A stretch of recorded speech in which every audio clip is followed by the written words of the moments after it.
Coucou tout le monde! Du coup cette fois-ci on se retrouve pour parler de la Thaïlande. On est resté que 2 semaines là-bas. Mais déjà là-bas il a fait super chaud. Super chaud. On avait à peu près autour de 35 degrés tout le long de notre séjour. Donc on a bien cramé. Et on s'y attendait pas trop en fait. Surtout que c'est venu d'un coup quoi. La chaleur ça a été assez compliqué quand même. On s'était dit qu'il ferait aussi humide que la Malaisie, mais pas du tout. Non. C'est très sec. Il faisait plus humide, c'était très sec en effet. D'ailleurs la nourriture là-bas, on a trouvé ça plutôt basique. C'est basique et très épicé. Ils font pas dans la demi-mesure. Après, c'est comme partout, vous avez les nouilles, vous avez du riz, mais vous pouvez trouver des insectes, des scorpions, des criquets, tout ce que vous souhaitez, vous pouvez en trouver. Des serpents. Il y a également beaucoup de seafood toujours, ils en mangent énormément. Et aussi, ce qu'ils ont en plus là-bas, c'est qu'ils ont cette culture des petites chariotes qu'ils transportent, qui parfois même sont des motos. Des motos restaurants où vous pouvez acheter des brochettes, des fruits, vous asseoir, manger votre bol de nouilles, de riz. C'est plutôt pratique et très peu cher. Sinon il y a autre chose qui nous a un peu étonnés au début, parce qu'on s'y attendait pas, surtout par rapport à la Malaisie, c'est que les personnes elles ont les yeux bridés en fait. Du coup, vous pouvez pas les différencier aux Chinois, c'est juste pas possible. C'est pour ça ça aide dans la continuité de ce qu'on avait vu, mais pas du tout. Non, ils sont pas bronzés et ils ont les yeux bridés. C'était très difficile aussi au début, c'est qu'ils ont leur alphabet, leur propre alphabet. Je sais pas exactement, je me suis pas trop renseigné. Et du coup, tu comprends rien quoi. c'est compliqué parce que quand tu vas dans un restaurant où c'est toujours affiché en vietnamien, en thaïlandais, du coup c'est compliqué de se repérer, vraiment compliqué. Sinon, au niveau du tourisme, il y a beaucoup de tourisme et c'est surtout du tourisme français. Pas énormément d'autres étrangers, sinon il y a beaucoup de tourisme thaïlandais en lui-même. Voilà. Surtout qu'on voit des touristes partout, c'était vraiment la saison, je pense. Et dans tous les touristes européens, c'est que des Français quoi. Ouais. Tout le temps, il y avait des Français, c'était assez impressionnant. Et on est obligé, quand on visite, de se déplacer, de prendre des vélos, des choses comme ça. Ils louent aussi des scooters, parce que c'est vraiment très étendu en fait. Les villes sont grandes, les villages sont grands. Et d'ailleurs, on voit partout des moines.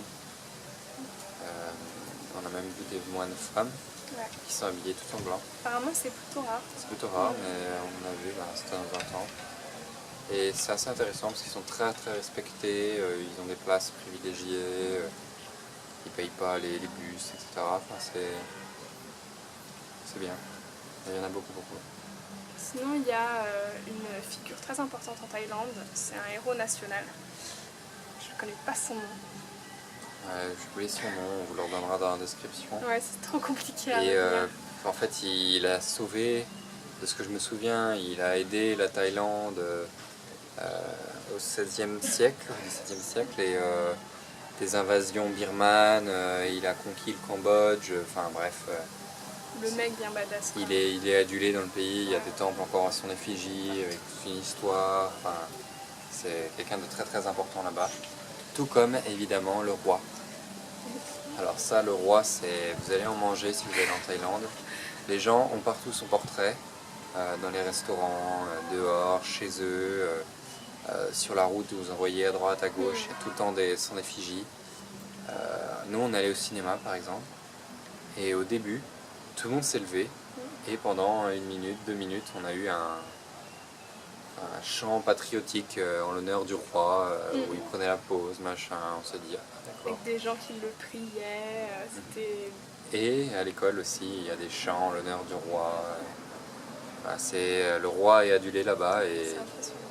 il est même prié, comme tu dis. Ouais, il est prié. Ce qui est assez incroyable.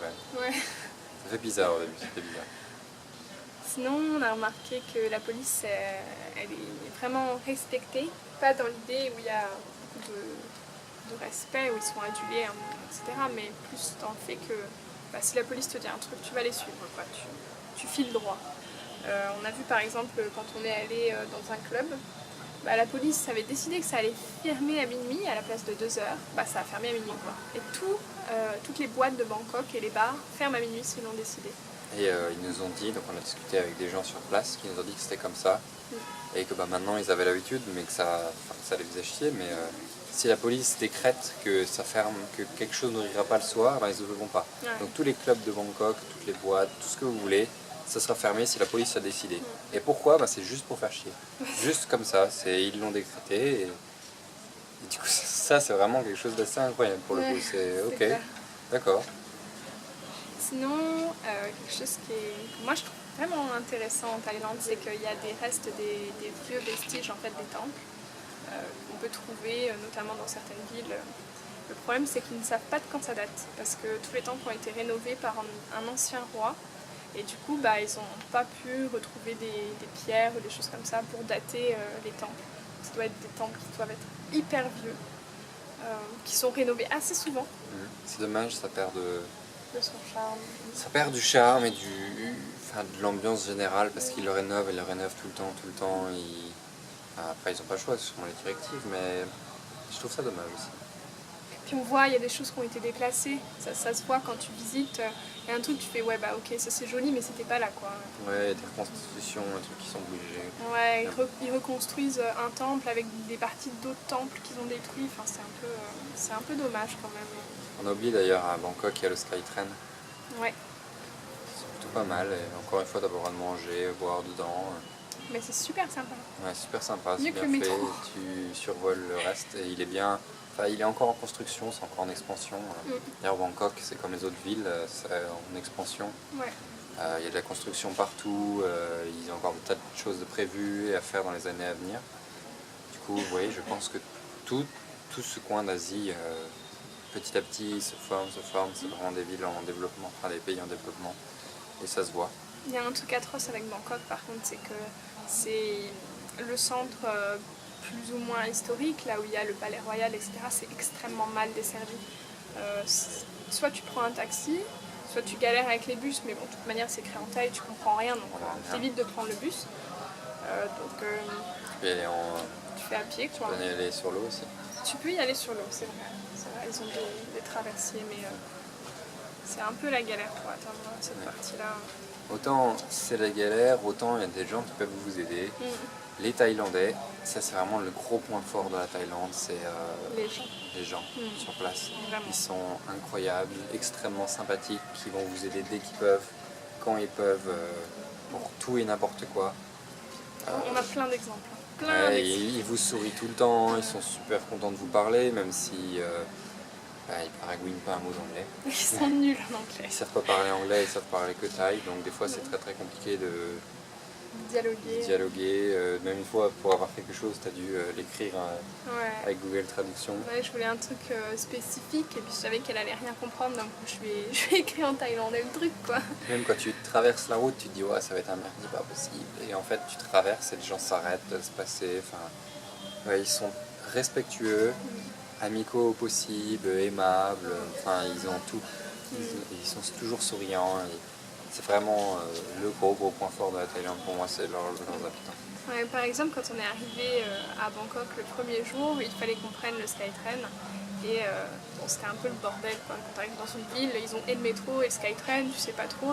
Et il y a une fille, on n'a même pas eu le temps de se dire bon, qu'est-ce qu'on fait? Elle est venue, vous avez besoin de quelque chose? Vous allez où? Vous allez là, il faut faire ça, comme ça. Elle nous a indiqué où aller, comment, quoi faire, où payer. On n'avait rien demandé, et tant mieux, elle nous a aidé directement. C'est les gens là-bas, ils sont comme ça.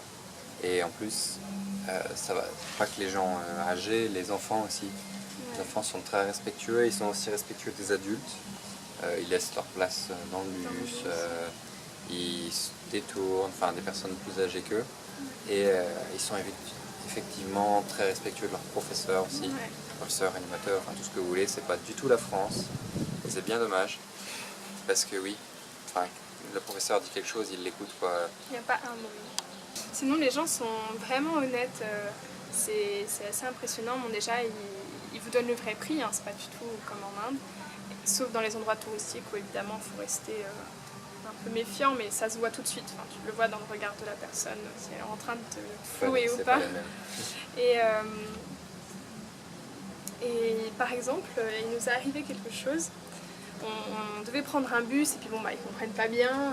Puis bon, nous on a sûrement un accent thaï pourri, donc on disait une ville. Et la personne nous dit c'est 300 bahts pour aller là-bas par personne.